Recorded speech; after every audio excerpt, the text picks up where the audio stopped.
There is a saying, I don't know if you know, that native tribes and indigenous tribes have that they are in a horse and they step down of the horse to look around.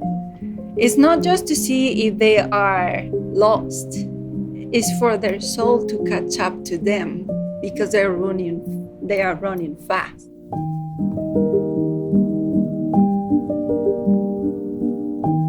Today is wonderful. We are actually going to be cooking a recipe and eating with each other and speaking Spanish and learning how to communicate while we cook. And we have been practicing language, the verbs that go with cutting or slicing, and the food vocabulary in 2 different languages for the meal.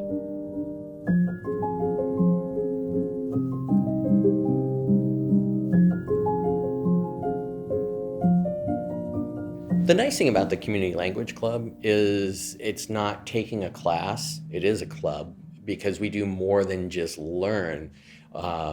We build new friendships. Whether people are aware of it or not, we do live in a multilingual community, in a multilingual country, and of course, world.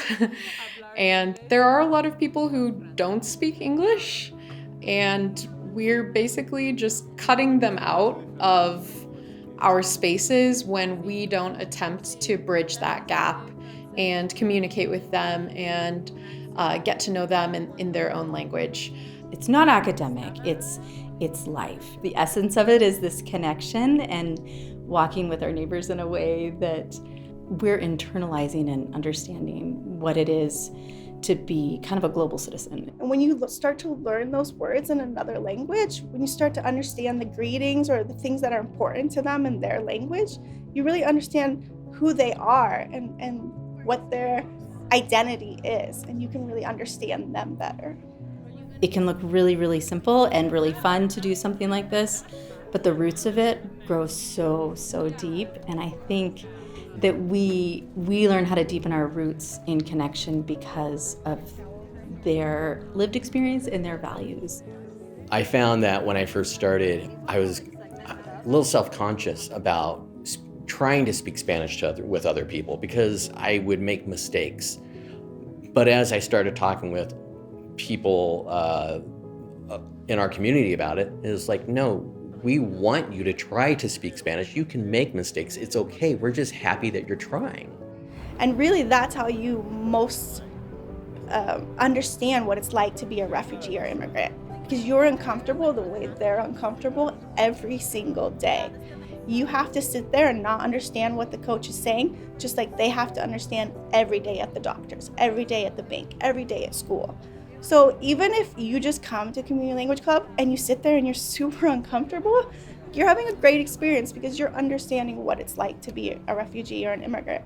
لأن نحن في أمس الحاجة بأن يصير ترابط في الجاليات سواء كانت العربية أو الأمريكية بحيث نحن نكون together مع بعضنا في نفس المجتمع. بما أنك عايش في أمريكا فأنت محتاج جدا أنك أنت تتعرف على ثقافة المجتمع اللي أنت بتنخرط وتعيش فيه لفترة طويلة. فبالتالي مهم جدا أنت تتعرف على ثقافة المجتمع اللي أنت عايش فيه.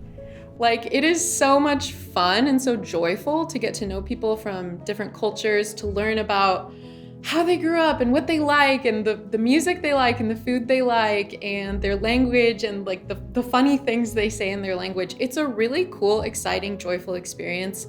For instance, like Braden, who is in the Arab Club, one of the first things we taught him was how to say like thank you, and then 100 thank yous, and then 1,000 thank yous, because you can one up yourself in Arabic.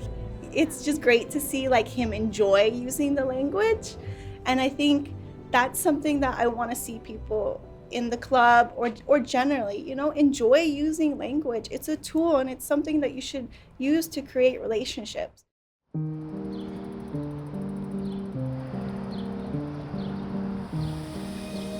Here in Spokane, we have the opportunity to learn those languages because the people from many different language backgrounds are here.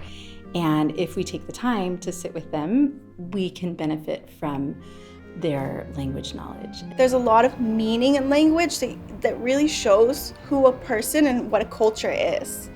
So for instance, in Arabic, there are so many words for welcome or like hello or good morning. You can say good morning, you can say good morning flower, you can say good morning Jasmine.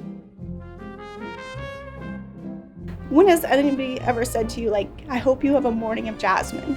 Like, nobody's ever said that to you in English. I think there's something about shared experience and connection that really is contagious. A lot of things in our culture, we kind of just flow along like we're in a river. And whatever the current is doing at that time is where we find ourselves. When you go to a school, I think we just kind of go through, we had to learn the grammar and how to say it correctly. So we forget that cultural aspect, that traditional aspect that we want to pass down. Like, just take it easy. You don't need to run. You don't need to do more. That culture where you have to go slowly and enjoy more the company. Here we are too fast sometimes. It doesn't require a lot of effort on your part to learn how to say hello, but that meaning, that relationship that you're inspiring really can go a lifetime. And all it took was one word. When did you last connect with someone whose world looks different from yours? Tell us your story in the comments below.